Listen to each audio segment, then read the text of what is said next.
Casi 100 personas murieron por causa de un simple error y la gran mayoría fueron niños. El sábado 25 de noviembre de 1967, los habitantes de la ciudad boyacense de Chiquinquirá fueron víctimas de un envenenamiento masivo que ocasionó la muerte a más de 85 personas, la mayoría de ellos niños. La intoxicación fue una grave sumatoria de errores que dejó un número muy significativo de personas con diferentes grados de intoxicación, de todas las edades y condiciones socioeconómicas.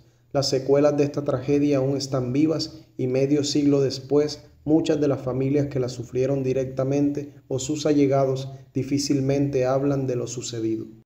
Hola, ¿qué tal? Mi nombre es Miguel Rivera y hoy te relato una historia olvidada por la mayoría de los colombianos. 1967, el pan envenenado de Chiquinquirá, extraída del libro 100 años de historia, apartado narrado por Carlos Alfonso Forero Díaz, ingeniero químico del Instituto Nacional de Medicina Legal y Ciencias Forenses. La muerte comenzó a preparar su cruel guadaña por la imprudencia y negligencia de Eresmildo Vargas, conductor del camión al servicio de transportes Mentoca. Una vez recogido el pedido de 30 bultos de harina que hizo desde Chiquinquirá Aurelio Fajardo, el dueño de la panadería Nutibara, a la empresa Molinos Cundinamarca, radicada en Boyacá, Eresmildo fue llamado por el coordinador de la transportadora para que completara el flete, recogiendo algunas cajas de cartón que contenían 24 frascos de vidrio de medio litro con un líquido venenoso, situación de la cual fue advertido. Vargas ubicó las cajas del mortal veneno sobre los bultos de harina que transportaba. Para entonces, el mal estado de la carretera que comunicaba Ubaté con Chiquinquirá produjo la caída sobre los bultos de harina de una caja de cartón con estos frascos que contenían folidol. El ayudante de Eresmildo le comentó que percibía un olor fuerte en la carga, pero él explicó que se trataba de un escape del combustible del camión que había detectado unos días antes. El descargue de los productos transportados se inició en el almacén agrícola Mi Granja de don Luis Alberto Rodríguez, quien le reclamó al transportador por el mal estado de la mercancía recibida y la ruptura de uno de los frascos del pesticida.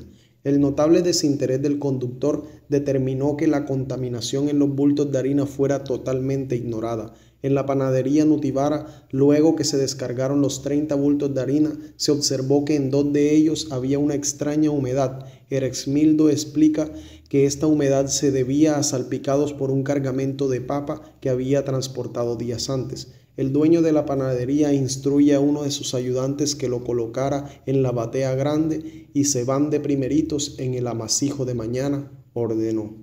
En la madrugada del día sábado, la parca afiló su mortal guadaña en la codicia, desidia e ignorancia de Aurelio Fajardo, cuando fue advertido por su empleado Joaquín Merchán del fuerte olor que expelía la harina amasada, que inclusive lo tenía mareado. Fajardo en forma sarcástica le reclamó al operario, argumentando que los mareos que sentía no eran producto del olor de la harina, sino del guayabo por la embriaguez del día anterior. Hágale, yo no voy a perder esa harina. Fue la orden que recibió Joaquín, según lo relató la señora Soledad, esposa de Fajardo.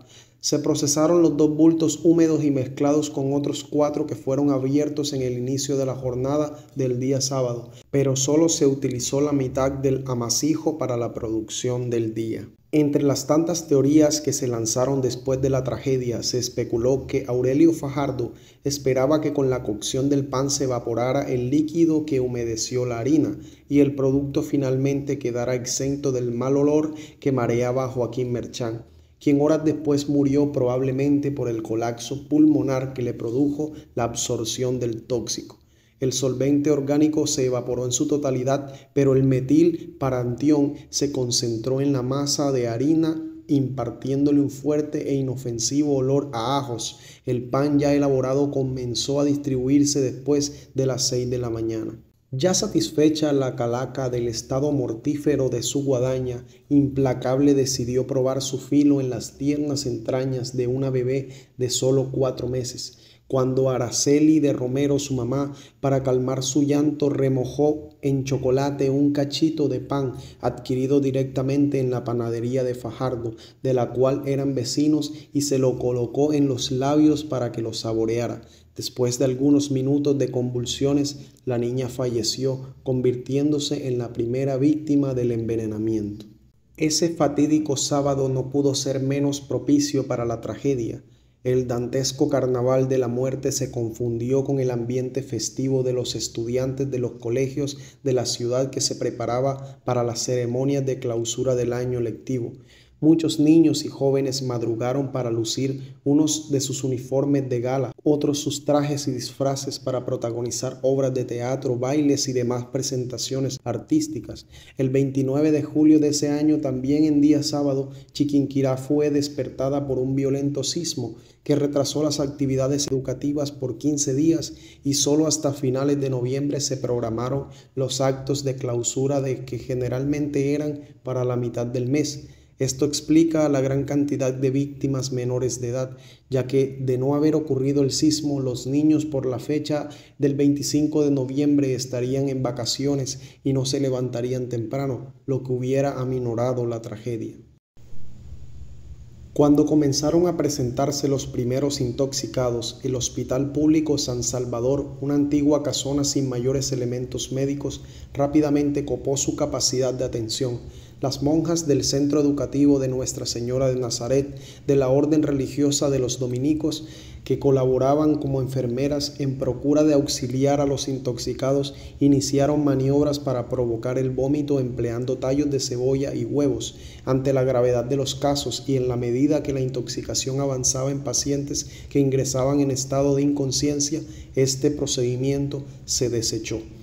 Un niño de apenas 5 años, Armando Alfonso Amador, que por ironías de la vida estaba siempre forzado a ser el primero en cualquier lista, también fue el primero en dar la pista correcta del origen de la intoxicación. Al salir muy temprano hacia la plaza de mercado que quedaba enfrente de su casa, aprovechando que su padre estaba de viaje, en el camino se encontró una moneda de 50 centavos.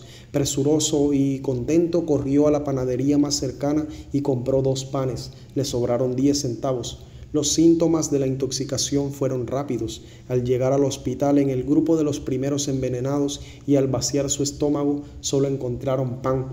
Por supuesto, la fatídica lista de las víctimas fue encabezada por su nombre. Luz Marina Roballo, de 8 años de edad, hija de un humilde albañil, compartió su pan con 2 pollitos zarabiados que de inmediato cayeron muertos. Su madre, Rosa Elena, envió a la niña para que le refiriera lo ocurrido a don Luis, su padre, pero no alcanzó a cumplir con el encargo. Cayó inconsciente en la calle luego de vomitar y perder la coordinación de sus músculos.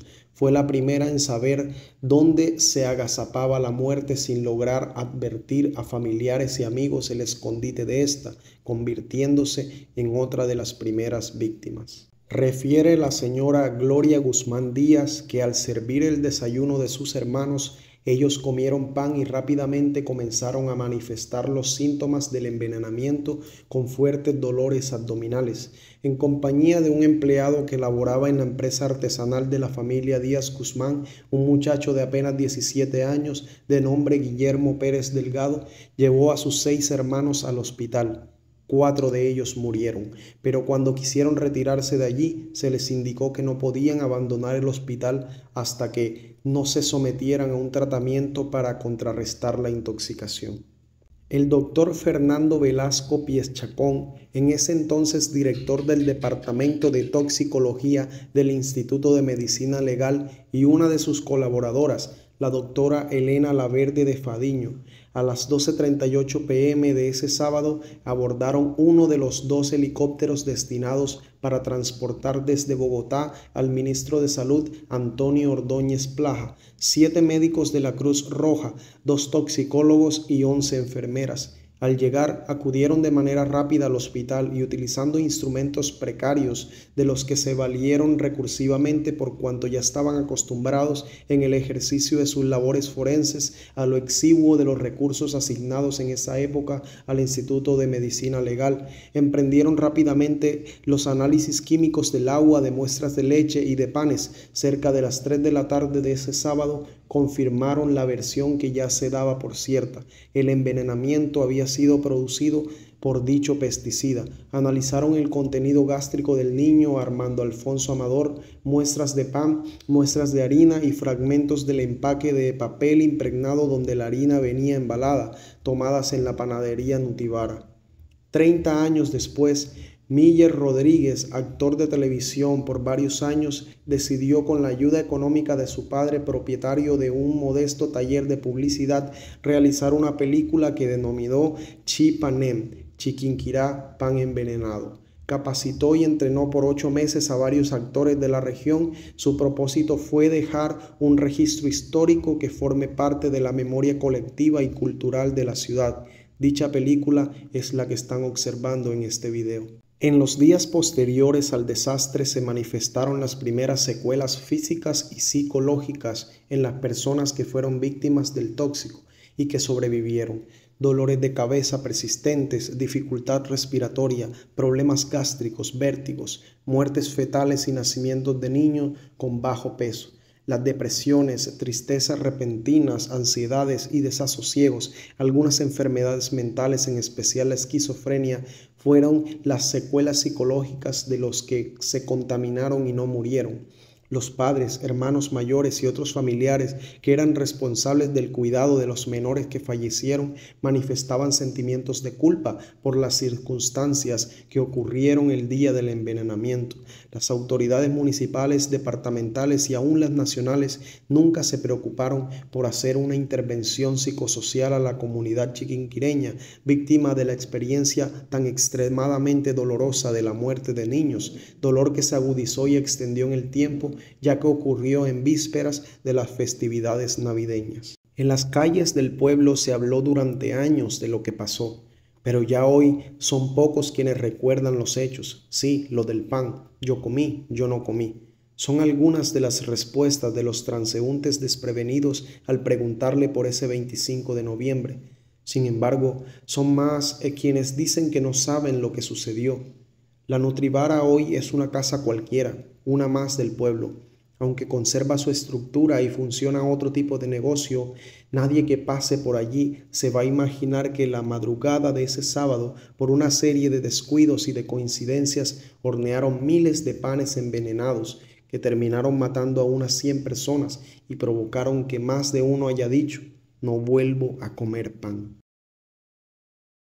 Un antiguo proverbio chino dicta que el aleteo de las alas de una mariposa se puede sentir al otro lado del mundo, y es el origen de lo que llamamos el efecto mariposa. Muchas veces creemos que un error pequeño no puede tener consecuencias importantes, y nos pasamos la vida cometiendo estos pequeños errores.